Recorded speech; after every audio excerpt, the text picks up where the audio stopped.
What's up YouTube, it's your boy Black Tendo 2 here, and today we are back with another Monster Hunter Rise build video. So you know what, some of y'all wanted it, my boy Rocket League, he been in the comments saying, hey man, the hammer.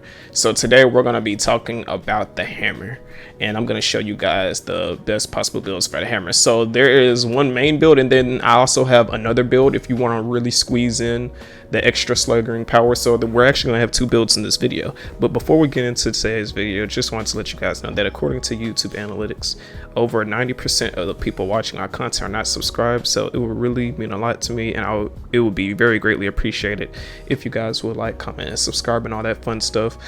And I also have a Twitch channel, and the link to that Twitch channel will be in the link in the description down below. So if you guys want to follow me on Twitch, do some hunts with me and stuff like that while I'm streaming, then I would be very down to do that. But without further ado, let's get into today's video. Let's show you guys what I'm using. So in today's video, we are going to be using the Nargacuga hammer, and you might be wondering why. Well, because it's Nargacuga white sharpness, and they really made the Nargacuga weapons OP. So let me just show you what we are rocking with. So we are rocking with the attack boost 6, critical boost 3, weakness exploit 3, speed sharpening 3, and we have the flinch free and carving pro and the wirebug whisper. So in order to make this build, this is like a little bit of a pro build. You will need a weakness exploit to Talisman, but I also have a build for y'all if you don't have a weakness exploit to Talisman, so I got y'all covered. But anyway, let's just go over to the deco slots, because I know many people aren't able to get like the good decos and stuff like that. So let's just go ahead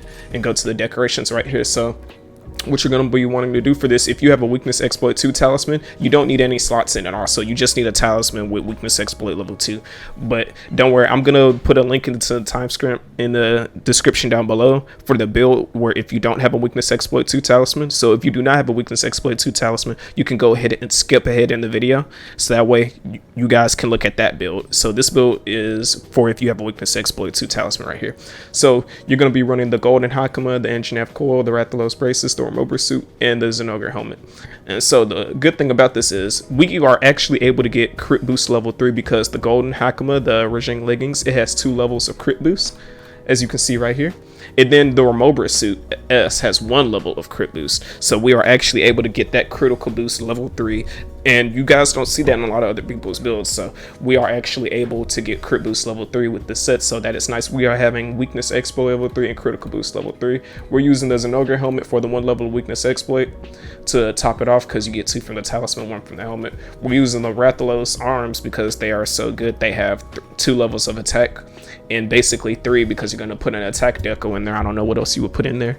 And then we have the engine F coil because it also comes with 2 levels of attack, but we can bump that up to 3 levels of attack by putting another attack decoration in there. So we have 6 levels of attack just off the rip right there. And now you might be wondering, why do I have a wirebug whisper jewel for the wirebug skill, wirebug whisper? We're having that because your main damage rotation is coming from the impact crater with the hammer. And the thing about the hammer is that impact crater costs 2 wire bugs, so you want to grab an extra 3rd wire bug. And if you grab a 3rd wire bug, this skill, having it at level 1, it will make that wire bug stick around for 30% longer. So it will stick around a bit longer, and it actually helps. You're actually going to need it. Now you are free to take this off, and you could put in and go for attack 7. You are free to do so, but I find that having wirebug whisper level 1, it just helps me out more, because I tried it and there are just been so many times where I didn't have the wirebug whisper level 1, and like I didn't have that 3rd bug with me, so I would wirefall and the monster would get KO'd, and I would be caught with my pants down and not able to damage the monster. And so this is the build right here, so just make sure you save it. And yeah, that is the build right there. So I'm going to show you guys a little demonstration with it real quick, so that I can show you guys how to hammer real quickly. So let me go to the training area. And the really good thing about the hammer is that it just absolutely demolishes. And let me show you the switch skills I'm using also. So the switch skills we are using with this build, we are using Water Strike, Dash Breaker, and Charge Switch Strength. So we're using these 3 switch skills right here. We're not changing to the other one. So on the other build, the next build that I'm gonna go over here in a little bit, we are using the same switch skills. So these are the 3 I want. I run the Water Strike to counter, Dash Breaker, and then we're running the charge switch strength. So you can actually change this one out here if you want to. So if you want to change dash breaker to spinning bludgeon, you are free to do so. I just like dash breaker so I can just go through things, go like negate some enemy attacks. But let me go ahead and show you guys the damage rotation right here. So we got the training dummy right here. We're gonna go to training info, training options. We're gonna position the head low. Then we're gonna go it out. So you're gonna want to hold R2 with the hammer, then press A. You're gonna want to go into purple, and then you're gonna want to bonk the monster. So this is when you get the monster stunned. So we're gonna get the monster stunned. So I can show you guys what to do when you get a monster stunned, like your best DPS option right here. All right, the monster is stunned. So here's what you're gonna want to do. You're gonna want to mash A on the monster. You're gonna do your entire Big Bang combo. You will have enough time to do it. Then you're gonna hold R2 while your hammer's on the ground. You're gonna hold R2, press A, then do your impact crater, because impact crater does more damage the higher the level. So once you do your impact crater, it is really important to note this. So when you're in purple mode right here, after you do your big bang, so let me show you. After you do your big bang, let me go ahead and hit the monster again. After you do your big bang right here,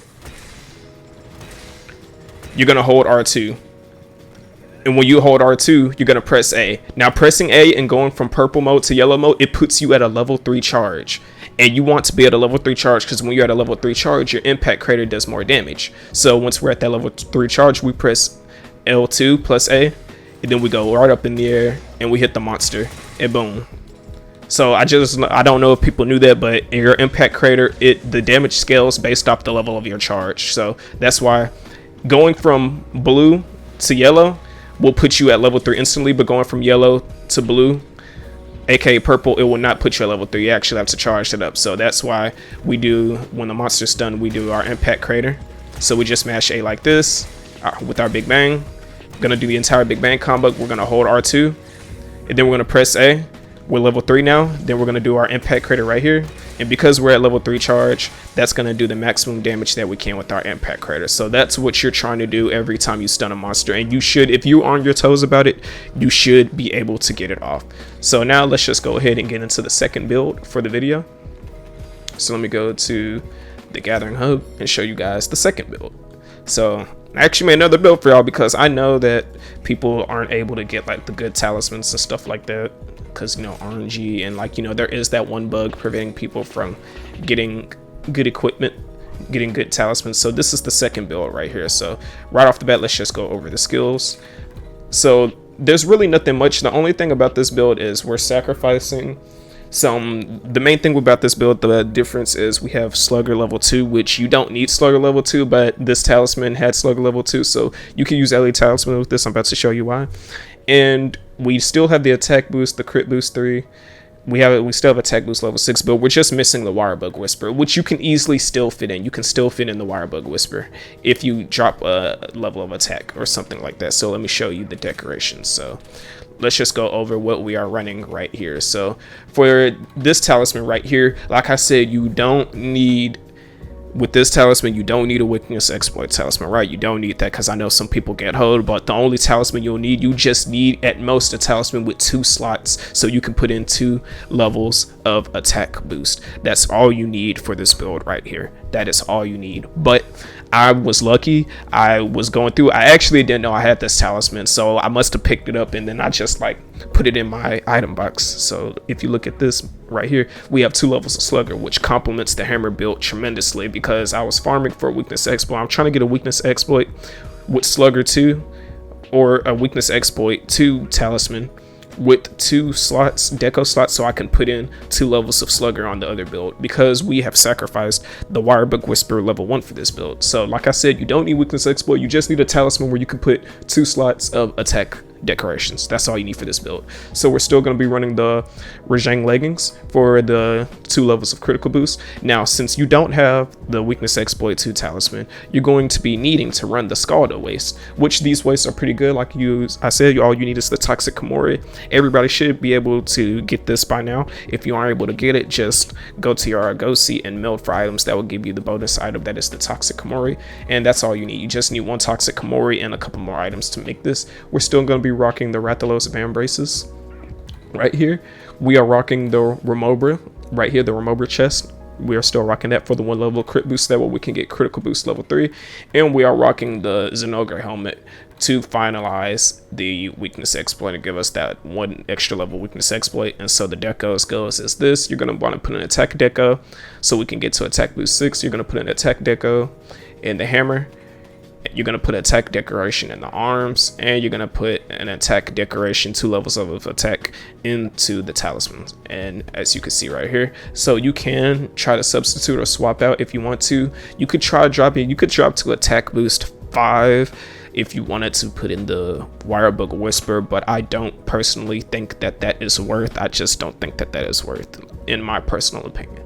So this is the quote-unquote budget build, which it's still good. This build is still good. So this is the budget build, but my budget build is better than my main build, if that makes sense, because what I'm missing here, the only thing that's missing is this might be my main build for now, because I don't have the level 1 Wirebug Whisper. If I was able to get in level 1 Wirebug Whisper, and then this build would be like, it would be moi, it would be perfect. Because the way that this build can get better is if I get a better talisman, if I were to able to get a weakness exploit 2 talisman with 2 slots for decoration, so that way I could have the attack boost 6 and put it in 2 levels of slugger in the other build. But you know, what are you gonna do? It's RNG, so you know, it is what it is. So I'm gonna go over to the training area to show you how it still contends. Now this might be a little bit biased because, you know, I have slugger 2, so I'm gonna be able to stun the monster really more, you know, more quickly, more faster. So we're just going to position the head low for the easy bonks. So really with this build, your DPS rotation is still the same. You know, you want to be going for the head. Make sure you're in purple mode first before you engage with the monster, and then we're just going to bonk the monster. So we're just going to bonk his head over and over, and then we're just bonking. All right, just going to bonk like that. All right, there we go. We got a KO already. So now you're going to want to do your DPS rotation. You're going to do a full big bang attack. Gonna do that. Gonna hold R2, and then you're gonna press A. So hold R2, press A. Now we're going to our big bang level 3, and look, we are still able to get that off. So you don't need the slugger 2, but the slugger just makes the KOs come more easily. And so yeah, that was the build. So this was the hammer build right here. So like I said, just get yourself the Nargacuga hammer, and I did make 2 builds right here. So I made like a pro build for you guys, and then like a budget build, because I know that some people aren't able to get the talismans that they need with this exploit 2 talisman, because there is a bug, so where some people with their save data, they're unable to get it and stuff like that. But yeah, so that was the build. Let me know what you guys think in the description down below. If you have any recommendations on how to make the build better, you can feel free to comment. And be sure to like, comment, and subscribe if you are enjoying the content I'm uploading. We did pass 6,000 subscribers, so I just want to let you guys know thank you for that. I really appreciate it, and I'm going to keep making videos and stuff along with the new updates, along with the Camilleos gear and all that we are getting here in the upcoming April title update to the best of my abilities. So this was Black Tendo 2. Peace out. Thank you guys for watching, and I hope you have yourselves a damn good one, and take care.